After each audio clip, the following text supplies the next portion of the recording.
Let me grab some here real quick. Hey,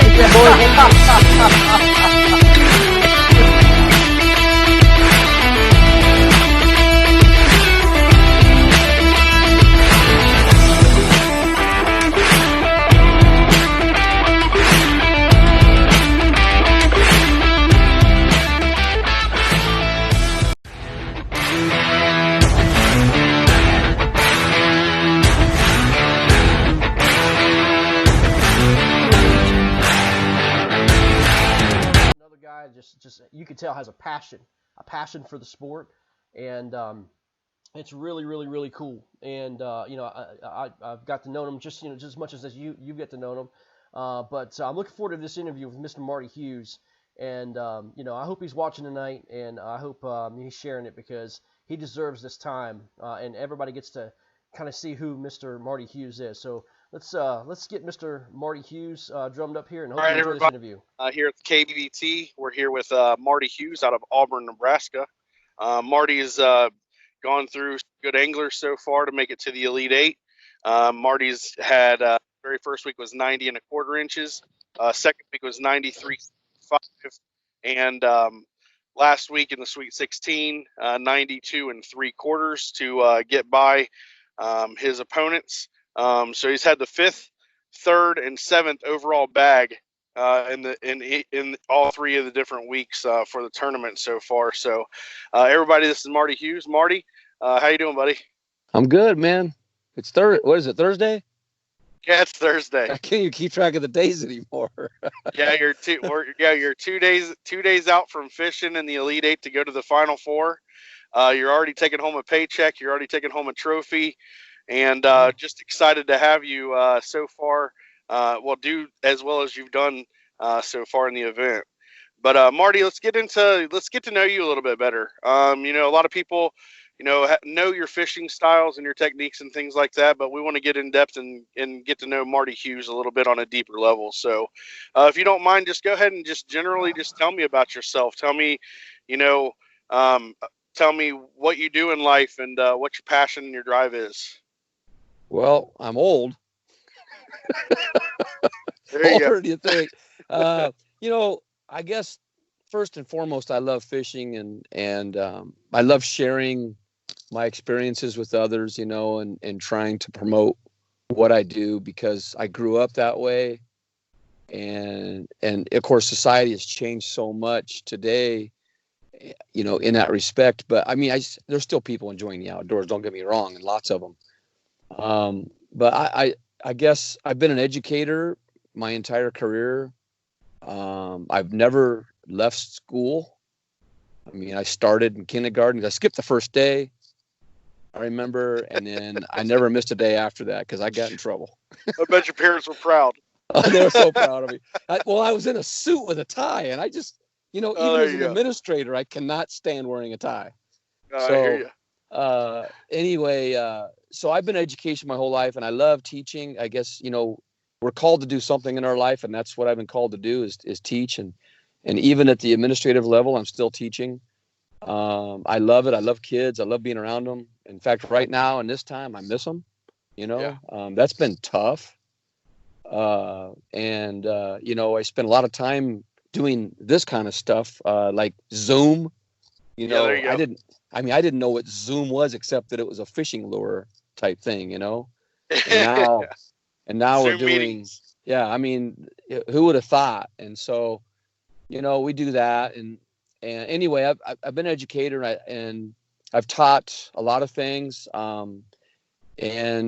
started kayak fishing in 1997, 98 school year. That's about 22 years ago. And I did it just because I wanted to exercise. I actually was kayaking. I've had a little kayak, and I went out and the fish were like below me. I had a boat at the time, but the fish were like still sitting there. I'm going, hey. So I go back, get my pole, it was like the tug in a kayak is totally different than a boat or bank. And I'm like, this is pretty cool. Yeah. So I started fishing from my kayak, and I had a kayak that if you sneezed, you tip over. Oh no. And so I never tipped over. And in fact, I was so naive that I bought a nose plug and a book on how to do an Eskimo roll. That's how naive I was about it. And no kidding. And then I wanted to get into the pool, the city pool, to practice. They wouldn't let me, so I went down to the creek and did that. But I was just so intrigued by it. And so I got on the internet. And remember, the internet, there wasn't a whole lot going on then. And I get on there and I find Dennis Spike from California. And I find, what's his name? Jim Sammons. And then a couple years later, I find Chad Hoover. And so there wasn't very many guys doing this. I mean, there probably was, but these are guys that took it to the internet. And so I started, picking their brain. What are you guys doing, And then it grew from there. And then about 2004, I've been going about 6 years. By the way, nobody would go with me. I bought a couple more. Nobody would go with me because they were fearful of tipping over. Well, I had all these great fishing spots to myself. I mean, nobody. And in 2004, this guy comes up. He's a pastor out of Kansas. He says, "Hey, Marty, would you take me fishing in a kayak?" And I said, "Sure." And he goes, "Well, I want you to guide me." And I go, "Well, I'm not really a guide, but I'll take you fishing." He goes, "No, you're going to be a guide." And so, long story short, he pays me to take him fishing. And I was like, no. He goes, "No, you need to make this a business." Nice. And I thought about, I go home and I show my wife this wad of cash, and she goes, "It's about time," So that's just, I tell that story over and over because it's how I got started. And then my superintendent, he would call me Kayak all the time, just to make fun. And one day, my real name is Jack. So one day I'm going down the hall. He goes, "Hey, Kayak Jack." Nice. I go, "That's interesting." So everybody started calling me that. Well, then I said, "Hey, Dallas, my superintendent," I said, "Hey, I'm going to start this business, kayak fishing." And he goes, "Well, you should name it Kayak Jacks. And by the way, I get a percentage of whatever you make because I came up with the name." So we still have a good time about that. Well, anyway, nice. I won a transformation contest for like losing weight, because that's why I got into kayak fishing, was to lose some weight. I lost about 60 pounds. Awesome. And I won $6,000 from the P90X thing. I was a national finalist. Yeah, national finalist. And I got $6,000. So I took the remember, I'm a poor school teacher, so I don't have much money. And I took the $6,000. Motion Kayaks had contacted me, and they gave me 3, but then I bought a semi-load more, with whatever I could. And I started my guiding business. And I did some rentals and things like that. And it took off, and we did, one summer I did 141 trips. And I double booked, morning and night. I cooked, I did shore lunch, all that. And it just took off. People were coming from, I was in Southwest Nebraska at the time, and people were coming from Colorado Springs and Denver and Omaha and Lincoln, mainly, and Grand Island. They were coming to Southwest Nebraska, a remote location, but I was hammering fish down there. And I'd found some new spots. If you know the Muse family, they fish that area now, and it's just unreal down in there. Okay. I took him fishing once, and he was kayak fishing before I met him, but they've done pretty well too, with it. But anyway, that's how I started, and then it grew from there. And then around me, I didn't see a kayak for years. And then, I'd go to a gas station, people were like making fun, and "Hey, what is that?" And then it got to the point where I had my vehicle was camoed, and I'd go up to a gas station, "Hey man, you're a Kayak Jack," and so you're like a celebrity because you're the only guy doing it, Yeah. I had a farmer, a rancher came up to me one time, and I had him on top of my trooper. I have this old trooper, I still got it. And he said, "Hey, are those just for show, or do you actually use them?" And I said, "Well, I'm thinking about hoping that Hot Wheels will make a Hot Wheel out of this someday, And actually, you think about it, there's toys now. So yeah, there are. So anyway, I kept doing it, and then I retired from teaching, and then I became an administrator at a small private school, continued it, and then we moved to Auburn and continued it and grew the sport even more. And now we have the Nebraska Kayak Anglers. I started a little club back then too. We had our first tournament 2004, and had 12 people. 2 of them were my kids. We gave trophies. There was, what the prize was? What's that? A 6-foot Emotion Spitfire kayak. Heck yeah! Our math teacher won it, and so he says 2 doors down. He won that kayak, and my kids they won some trophies, and they were tickled, But I just thought, it'd be cool to have a tournament, with kayak fishing. And then we started the Kayak-a-Palooza, which was to help Heroes in the Water. It was a fundraiser for them. And then we moved out to Lincoln, and it grew. And then Ralph Vargas, everybody knows him. He took off from there. And so we actually had our own thing going in the Midwest, a long time before really tournaments really getting big. There was probably a few out there, especially in the saltwater. I think there was a few. And then I was talking with Chad Hoover on the phone while he was still in the Navy when he had his dream, and we were talking about the book and everything, right? Yeah, before the book. And we were talking about what the future would look like. If you look in John Shine's kayak fishing book, you ever heard of it? Mm-hmm. Yeah. I'm in the back of that. Okay. He talks about for a tank of gas, you can go get a trip with Kayak Jacks Outfitters, and nice. for the price of a tank of gas. I charged $25 for a full day of guiding. That's a deal. Yeah, that's a deal. And they were spoiled because I had all these big bass out there. I mean, there were days I put up 105 inches in an afternoon on a 50-acre lake. Yeah, that's nice. That's a honey hole right there. Yeah. So anyway, we developed it, and the last few years I've had youth events. We have a youth tournaments, and we do fishing nights and things like that. And, but the big thing is we've got the youth involved, and some of these kids have grown up and done some great things. I mean, I could go on and on of the things that they're doing and the pursuits that they're taking in their lives, in the outdoors. My main emphasis is getting outside. I mean, of course, I have an office with a desk, and I am never behind it, not during the school year. Yeah, and the generations that are being raised and the ones that are recently raised, we had bikes and we went door to door when we were kids. Oh, yeah. We were outside a little bit, but then the video games started coming in towards the tail end of my my childhood, and now you see a lot of indoor stuff, a lot of indoor activities, a lot of electronics, computers, gaming, things like that. So it's really nice and refreshing to get in the outdoors for sure. Yeah, I mean, my bike had a motor on it. You know what my motor was? It was like from a deck of cards. You got a clothespin and a card, and it sounded like a motor. Yeah. You probably know. I mean, that's what we did as kids. Yeah. And then you figured out a way to tie your fishing pole onto your bike, so you could go down to the lake, and fish. And I mean, I fished. I was hooked when I was little. I got to go to the High Sierras with my dad on a camping trip, and friends and caught trout. And then I was hooked, and I just every spare minute besides sports and school, I was fishing. So is that what got you started kind of as a kid? You kind of going out with your dad and stuff. So what you got you kind of like interested in fishing in general?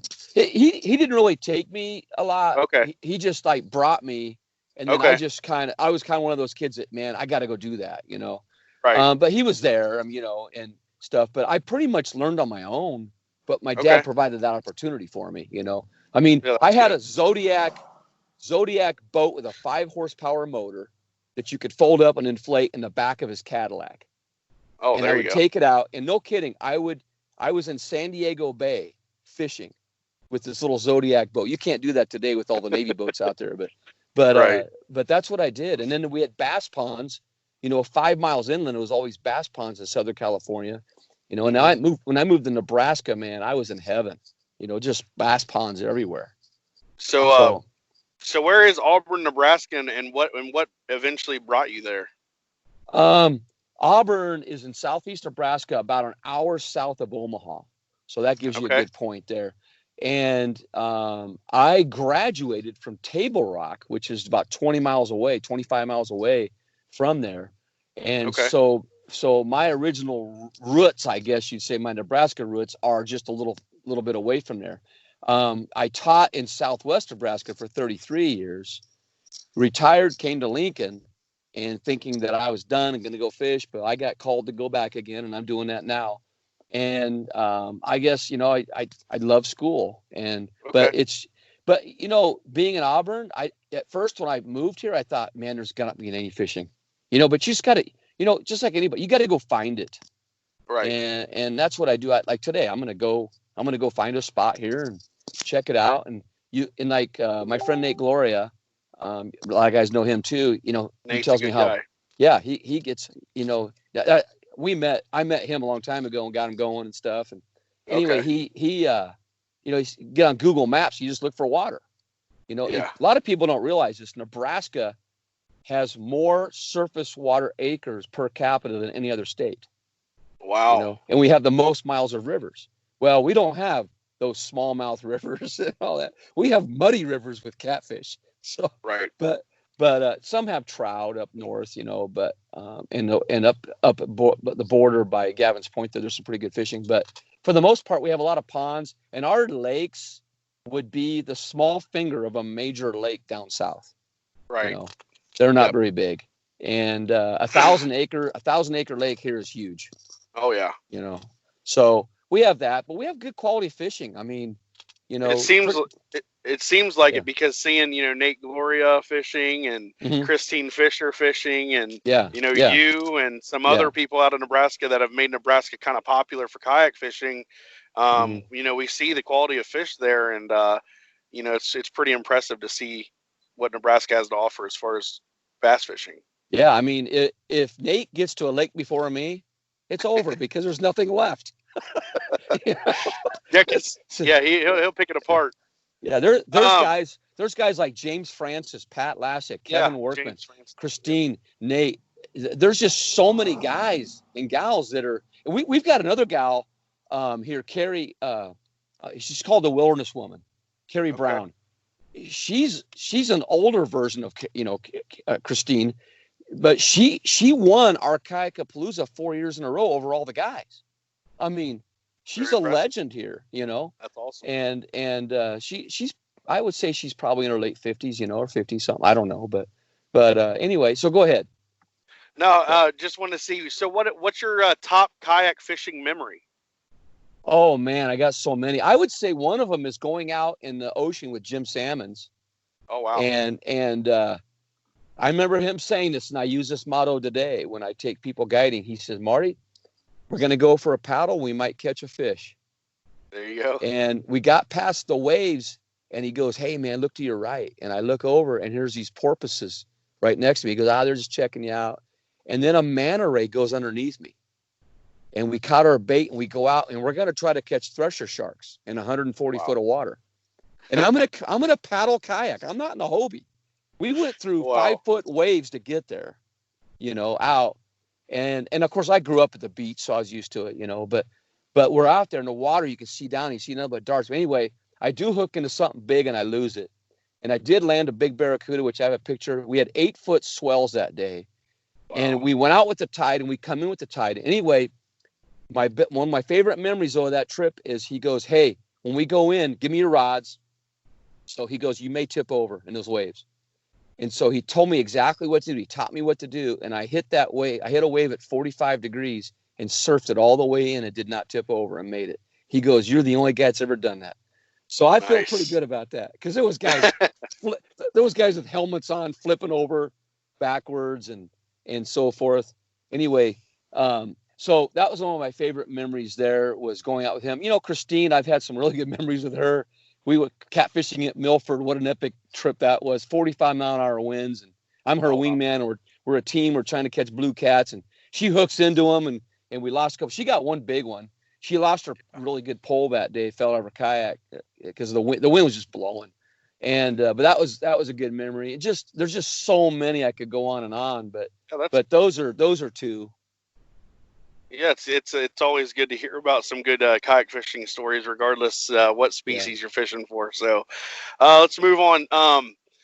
How would it feel to win the KBBT, the first ever bracket? What would that mean to you overall? That'd be pretty cool. I mean, when the KBF had the first national championship, I was down there and I was like, man, I got a chance, and I was doing pretty good, and I thought, this is the first for this, the first for anything is fun to be part of. And, the idea of brackets has been tinkered with. Yeah. And the idea of brackets has been tinkered with for a long time. We always thought about it, but we're like, nah, man, the group thing.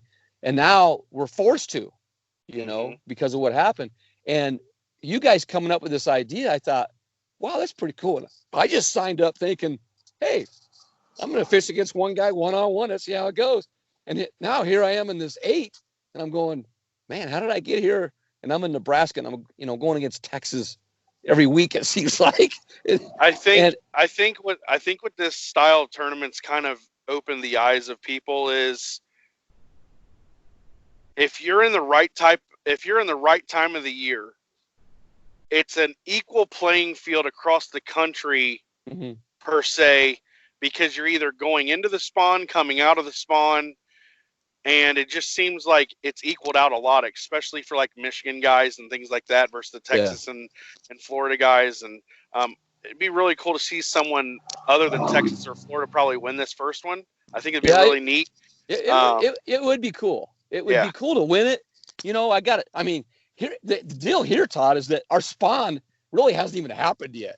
It's like they come up and then we get a cold front and then they're gone. Just like now. Yeah. I mean, we've had a couple teenagers up on the edges, you know, thinking they're pretty tough, and their lips, they have no lips left. I mean, right.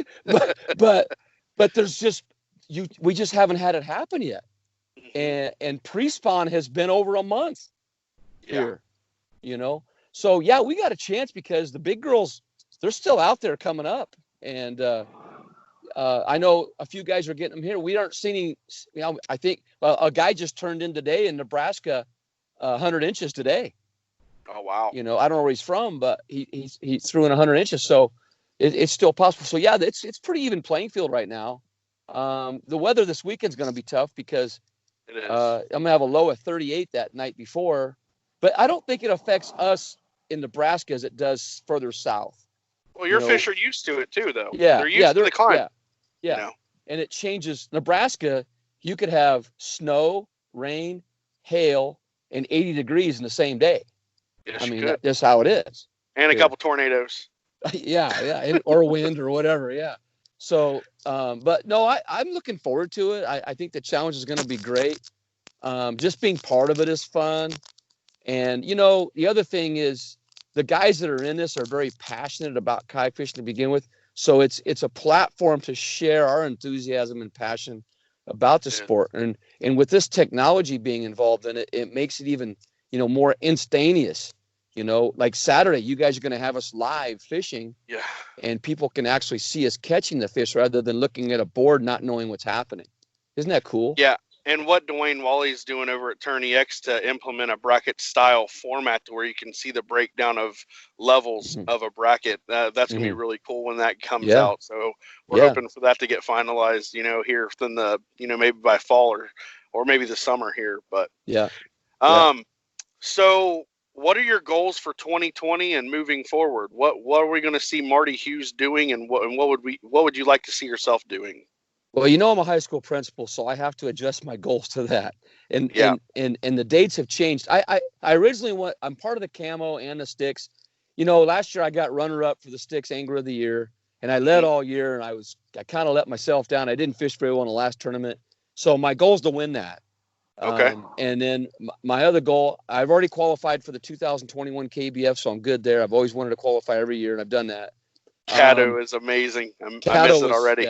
Yeah, that was fun. And, you know, and again, we won the team cup last year, and our goal is to repeat that again this year. We've got some really good people on that team. So that's a goal. And then my goal is always a top 10 KBF, you know, there as well. I'm going to fish a couple of the Bass, BASS, a Hobie event. Just, you know, I can't really be all in yet, but I can still fish some big events just to get the taste of it. And then this year I've been more focused on the onlines since I don't know what each day is going to bring for our school and what I do there. But the main thing is that I love fishing and it gets me out, and you probably know it.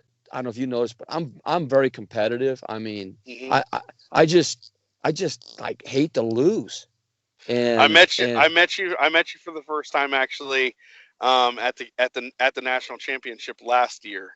Just shook your hand briefly. It wasn't nothing big, but to see you up there representing Kayak Jack Outfitters and your good core anglers up there, that was really cool to see. So definitely, you know, heard your compassion and your competitive spirit up there in front of everyone.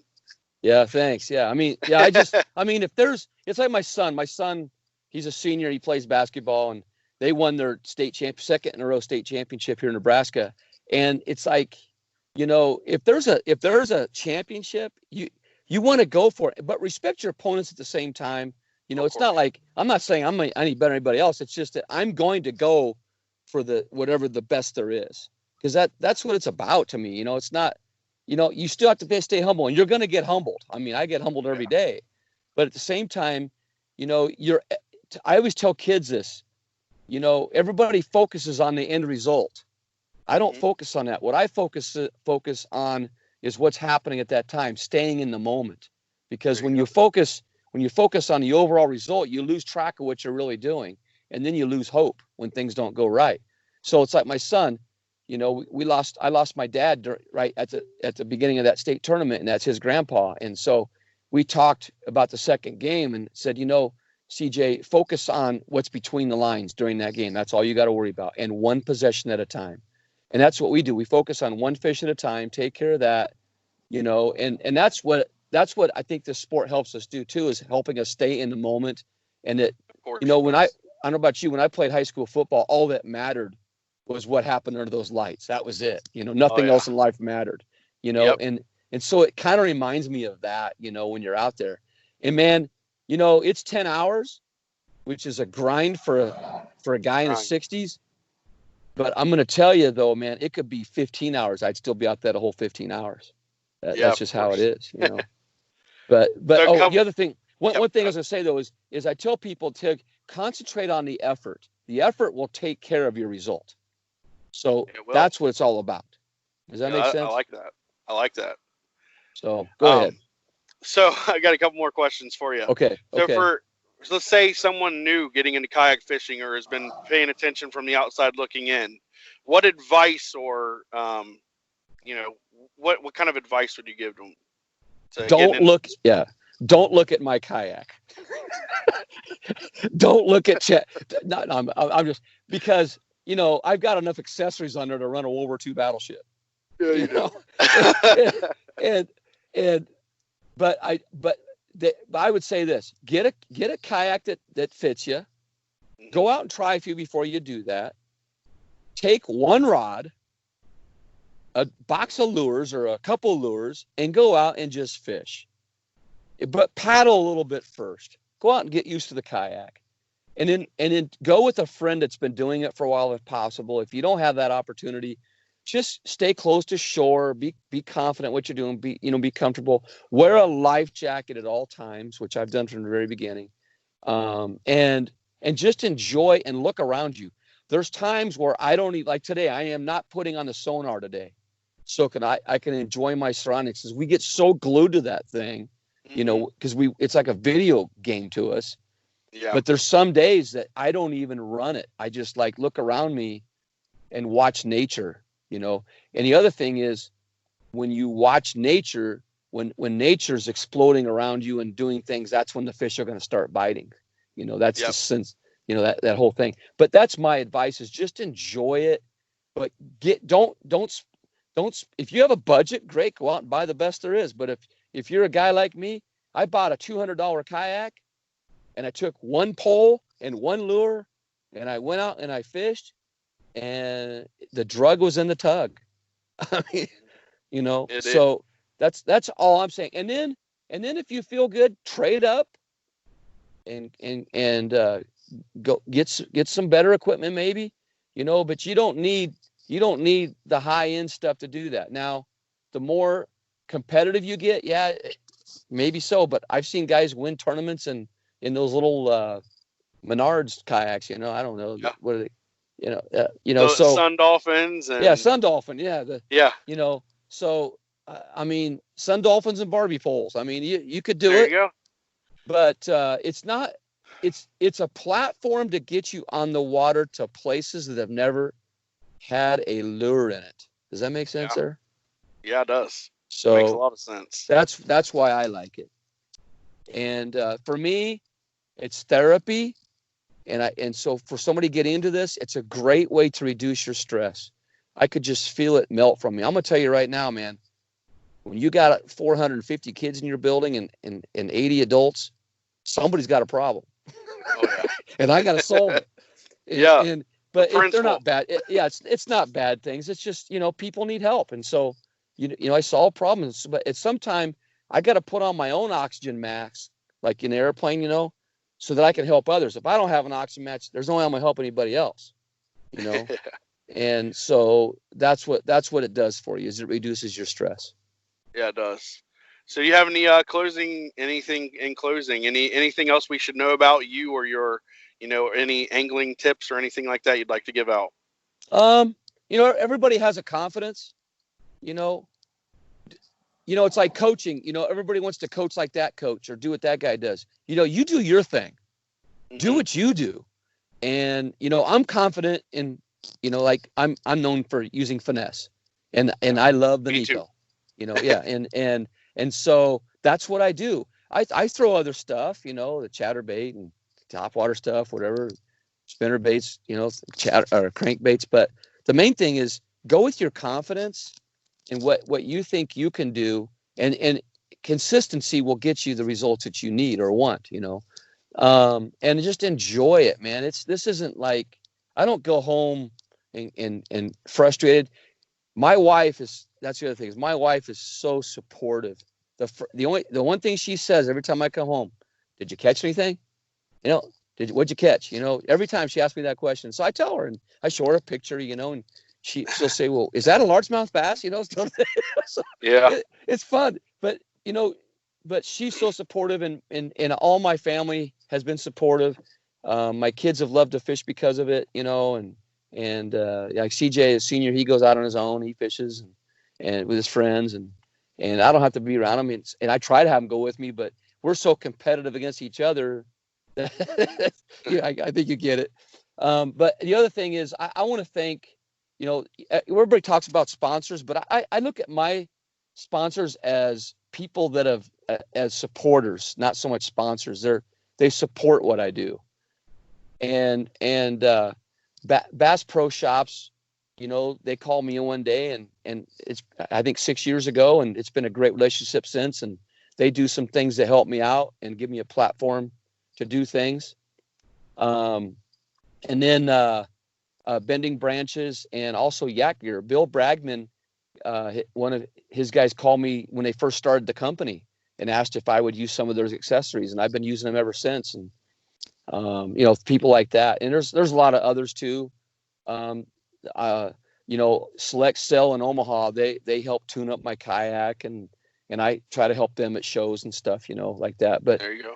There's so many out there that I've been involved with, so many small tackle companies and stuff, through the years. But I want to thank all of them, and I want to thank all those companies that I'm not affiliated with right now, that also are helping out our cause for getting outside, Yes. and things like that, and then Strike King. I work with Strike King a little bit. I'm not sponsored by them. I just work with them, and they do some things for me, and I do some things for them, to help that.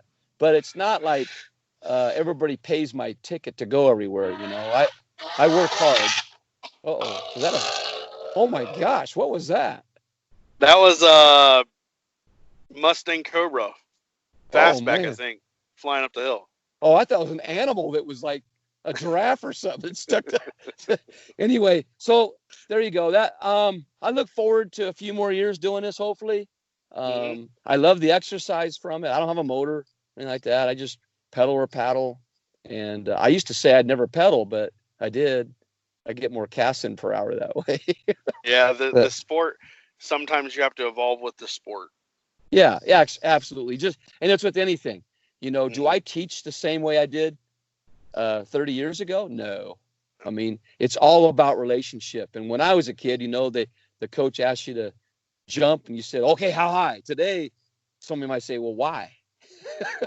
But if you have a relationship with them, they'll run a brick wall they'll run through a brick wall for you, and it's all this is about relationship, so. Well, Marty, thanks so much. I appreciate your time. We're a little over a half hour. That's what we want to try to keep it at. So okay. We'll get this out there for the people to see, and just thank you for fishing with us. Good luck on Saturday, and maybe we'll see you in the Final Four. Yeah. Hey, appreciate you guys, and thanks for doing this, and you guys make it exciting. So hopefully I can catch a fish for you live Saturday. Oh, I'm sure. You've done it You've done it several times. A big one, though. A real big one. Yeah. There you go. Okay, all right, Hey, man. Thank well, you. be safe. Have fun Okay. fishing. And like I said, we'll see you on Saturday. All right, man. Okay, bye. Bye.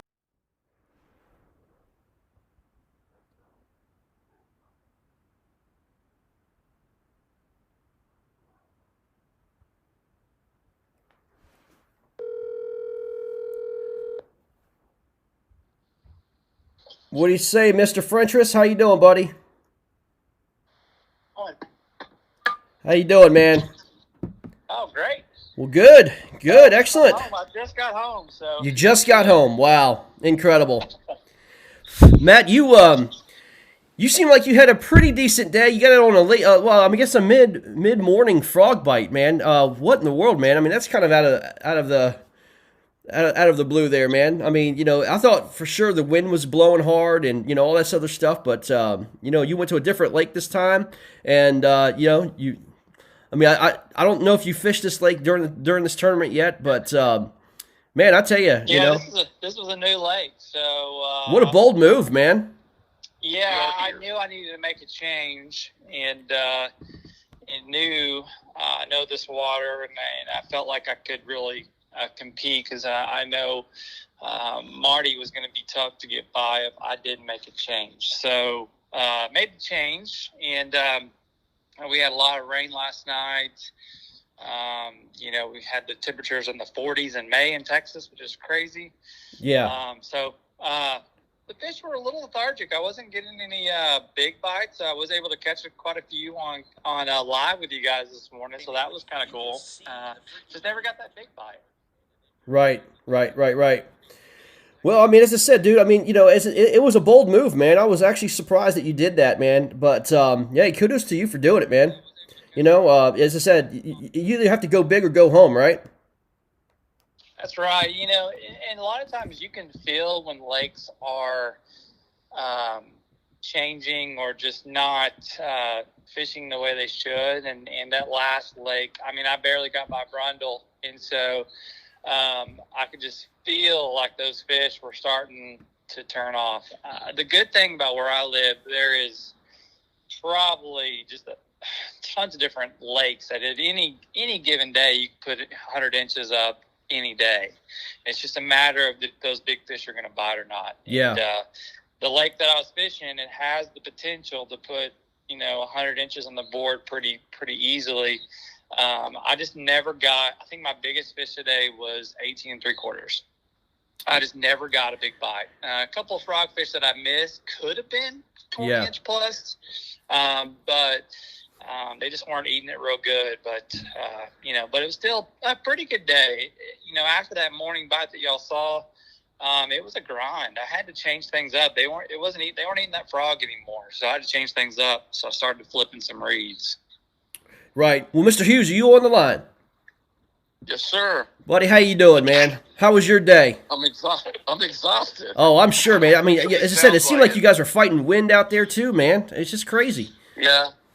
I kind of had to think, and nice job, man, making that move. That's awesome. I was kind of like with Mark and Rodney. There was really no great bite at any one time. I just got bites throughout the day, but in the morning they would just slap it. They wouldn't. I'd have them on and I'd lose them. And you guys were on live there with me when I lost 3 in a row. Yeah. Mm-hmm. And man, that was getting frustrating.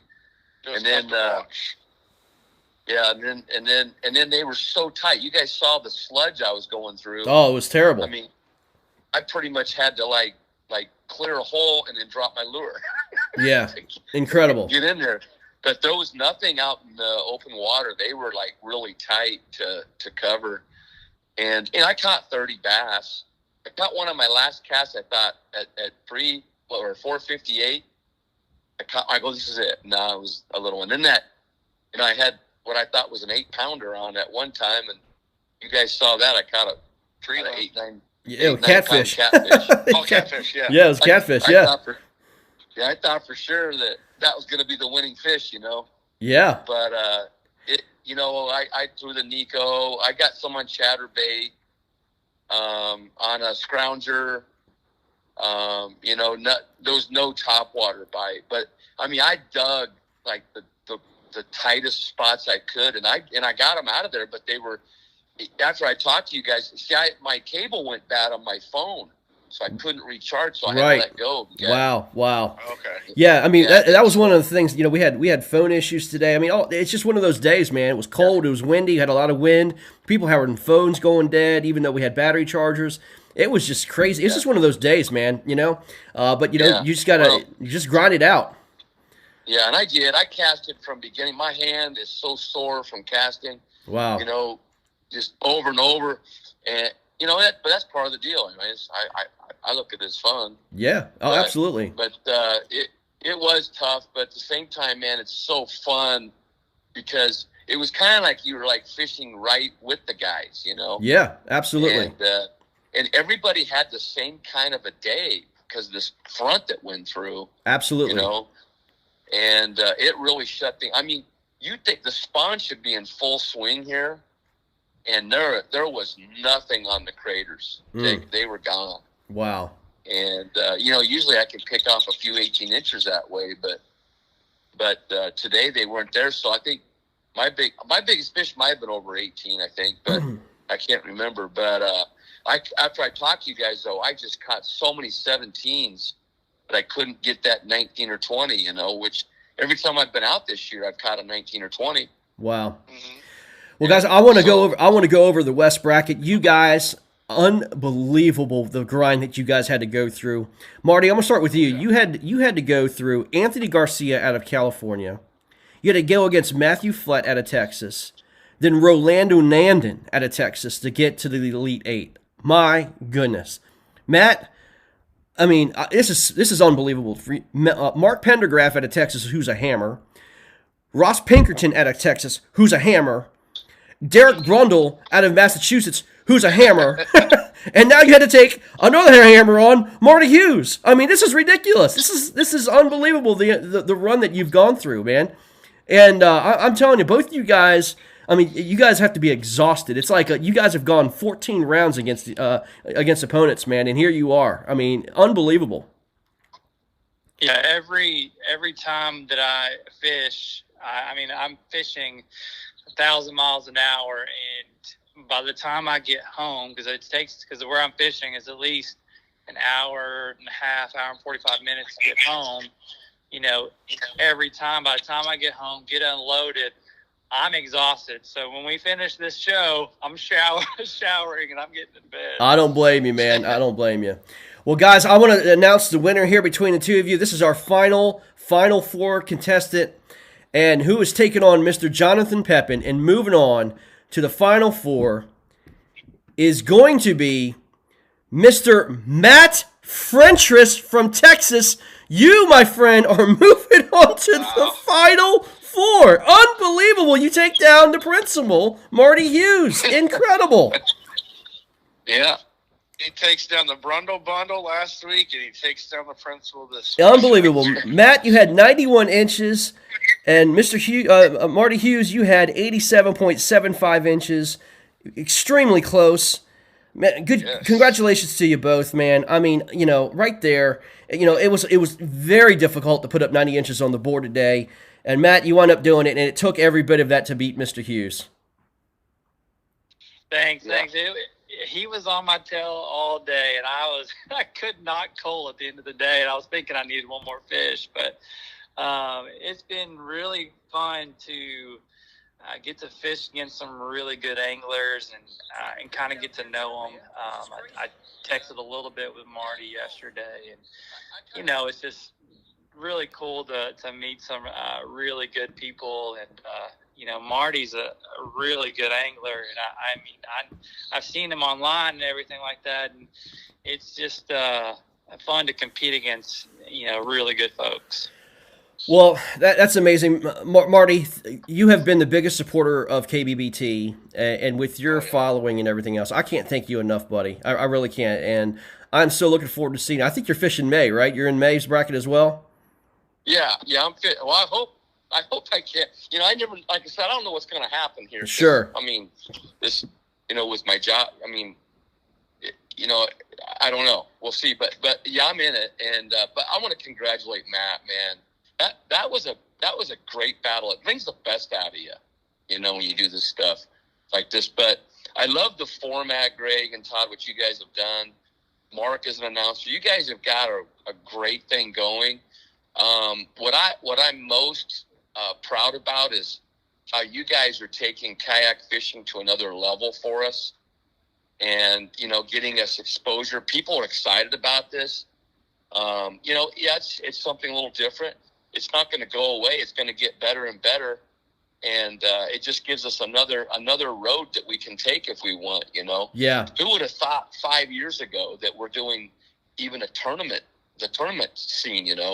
How much it's grown, but it's a different way to compete. But for me, you create genuine friendships from it. This is true. And, which I've done already. I mean, I've got all these guys in my bucket list when I retire again to go travel and visit and fish with them. Well, I told you, man. We talked on the phone, man. We talked about your California, Maryland routes. You got to get up here, man. We'll go striper and snakehead fishing, man, for sure, in the Chesapeake Bay. Absolutely. And I mean, for all the years, I've been doing this a long time, and I've met so many people in kayak fishing, and just about anywhere I travel, there's someone that I know that I could go visit, and spend some time with and fish. And that's what, I guess before I leave this earth and go on to the big guy in the sky, I want to enjoy every minute with all you guys, Well said, sir. Well said. That's well, awesome. Congratulations again. I mean, if I could say, what a class act between the both of you guys, with the amount of humbleness and the great character out of both of you guys, and being able to interview you guys and get to know you guys on a deeper level, and not to hammer God down anybody's throat, but just to be able to talk to some good Christian men that believe in God, and that's something that's really touched me. It's amazing to me. And, I'm blessed to have met all of you guys, and what a great matchup. And Marty, it sucks you got to go home, but we'll see you again. It's not the last that we're going to hear of Marty Hughes. And Matt Frentress, amazing job.